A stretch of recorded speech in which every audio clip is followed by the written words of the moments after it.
Hey everyone, welcome to technologyglance. In today's video, I'm gonna show you how to delete photo on hi5. So let's get started. Begin by launching your hi5 application.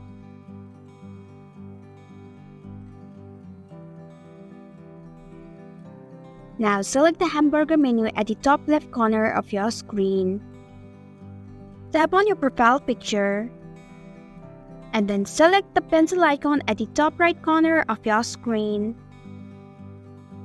Now select the photo that you would like to delete.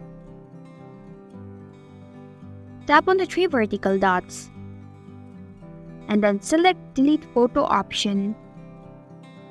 If you are sure, tap on the Yes button.